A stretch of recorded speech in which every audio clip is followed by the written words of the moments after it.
It always zooms in so far. Hello, happy Friday. Let me make sure that we're up and live on our Facebook. Let us see. We are. Happy Friday, everyone. First off, me and the Create Captivate team really want to thank you and everyone who watched our live 100th episode extravaganza last Friday. We hope that you really took away some things from that and can put them forth in your marketing, and we hope that it helps and works out. We had some great advice from Kara McCann, our copywriter and our web designer, on how to really get that copy to not only follow your branded, voice and tone, but really get those people out there that, should be going to your events, as well as how to promote that online using your calendars and your website, where to push that. We heard from Michael, who did a great job explaining the importance of video. I can contest to that as a content creator.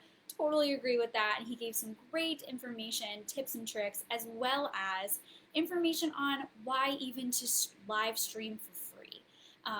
Megan gave some great information about how to promote on podcasts ahead of time, as well as after. We had Allison, who was talking about all the gifts and how to create them and why they really help with events in general to prep and plan, but not only that, have fun, great use during. I went over graphics, not only how to promote an event with them, but some do's and don'ts and all of the beautiful, wonderful things. So if you haven't checked that out, check it out, but it was a grand old time, and we really appreciated everyone who was able to show up in person and on the live. So thank you. Today, now, I'm in my third trimester now, so if I seem like I'm out of breath, I probably am. Bear with me. So today we're going to be talking about 7 common social media mistakes we want to keep you from making. Our goal here is to always help you, especially if you're DIYing, giving you tips and tricks on how to really stand out and help your small business grow on social media. So the first one, blurry images. So really making sure you have crystal clear images, whether they're graphics or images or videos. People will easily pass on by if they see anything blurry. Now, what causes these blurry images? Sometimes if the file is too small, you've emailed or sent multiple different times through a thread your image. Each time you send it, it can actually decrease your quality. So that's why a lot of times I suggest airdropping, or if you're gonna email, do it individually, not a whole group of pictures, because it does decrease your quality. It can also be if you're using a screenshot. For sure, it'll decrease the quality of the image. One that I learned in the last few months, if you're an iPhone user, the live images. Make sure that before you are using any of those images on social media, you can hit the if you're going to go send the picture, you can scroll down, there's a duplicate button. Duplicate that image or video or whatever, and then turn off the live. Pick your key photo, it's like 3 seconds, it has all these different, versions. Turn the live off. When you use a live photo, I found the quality really is decreased when putting it on social media, and when you transfer it to someone else's phone, you email it, or you put it up on your computer to then schedule, it makes it into this file called an HEIC file. Now, this file a lot of platforms will not allow you to open, use, edit, etc. So make sure you're turning those live images off before you're using them on your social media. Alrighty, next. The second one is hard to read fonts. Now, I love a fun font, I love a pretty font, I love a super cool trendy font. They're really fun, right? Well, they're not always the best to use on your social media. You only have a certain amount of time to catch someone's attention and get your message across, so make sure that your fonts are quick, simplistic, easy to read, very legible fonts.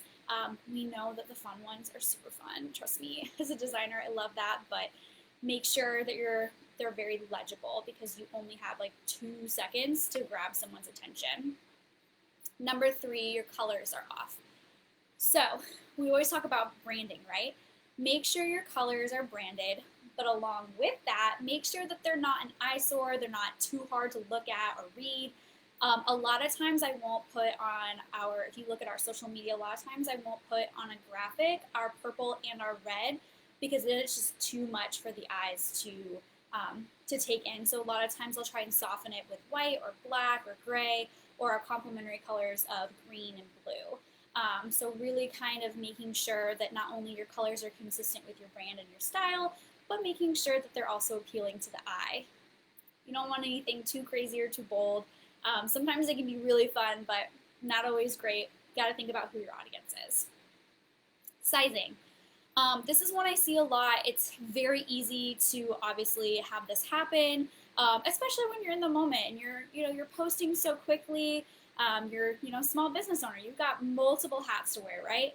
Well, making sure that you're resizing your images appropriately for that specific social media platform. There are so many apps that you can use to help you that are free, like InstaShot and all of those sorts of things, as well as Canva is really great to resize. Make sure you're resizing. Instagram is a square 1x1 or 4x5. Facebook, you can pretty much upload Facebook any size really, but making sure that those are the appropriate sizes. Otherwise, things can get cropped off. They'll look really odd, and people will pass on by that if it's not pleasing to the eye.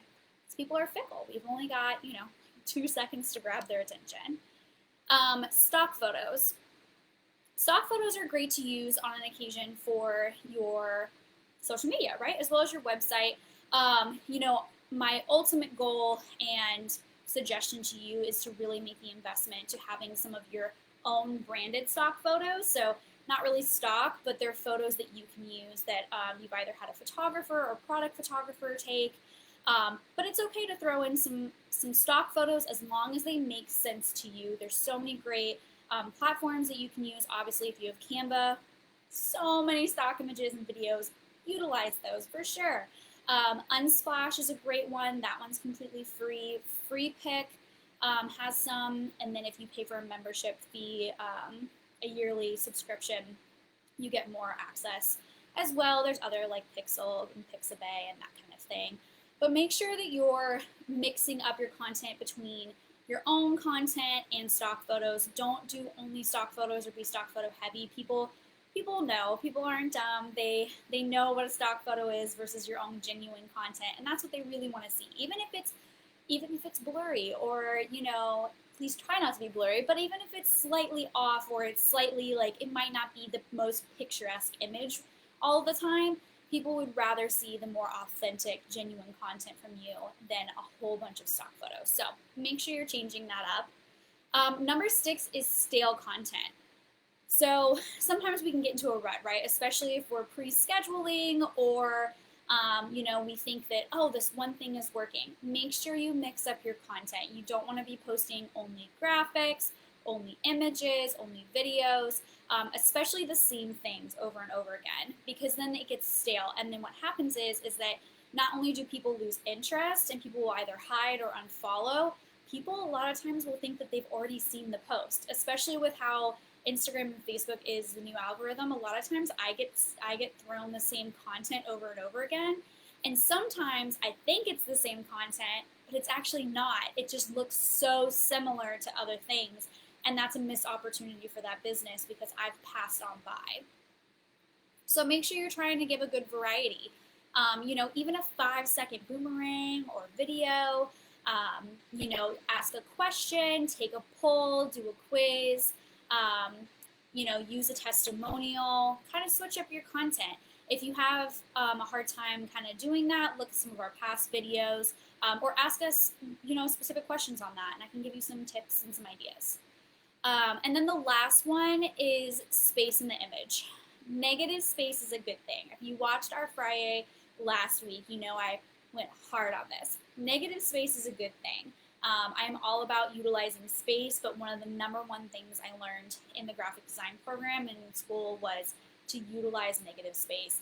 It truly does affect your image. So less can be more. That is a true, tried and true statement. I am, if you know me well, you know I'm a more person, and a lot of times I have to dial it back. I'm a more ideas and the more things, and I've got to dial back. So I'm right there with you. Let's dial back. Let's do less is more. Negative space is good. The negative space is the space surrounding the objects and the text in your images. You can look up some really great examples if you're trying to get an idea of what those are. But keeping your templates really simplistic. Let's also not stretch the text or pull the text completely across the image. Try and give like a good inch or two, border around your image, especially if you're on Canva. The background is just as important as your words and your imagery, right? So make sure that background can be seen as a good negative space. It's a common mistake to fill up the entire image with graphics and letters and shapes. We've all been there. But now now you have the inside tip and trick from a graphic designer to use good negative space. And then people are going to be like, did you have that made by a professional? And you'll be like, no, girl, I made it myself. Because, if we're using too much of the space, it can look really cluttered. It can be an overwhelming image, confusing as well, and proportionally almost cut off and just off. So really making sure that you have a good utilization of space. But those are the 7 common mistakes that we see that we want you to keep from making. If you have any questions, please comment below. I'm happy to answer anything. Go look at our TikTok, follow along. We give lots of different tips and tricks. We're actually probably I'm going to start rolling out our color psychology videos soon on there. Be on the lookout for our social media over the next couple of weeks. We've got some fun team building and anniversaries that we're celebrating.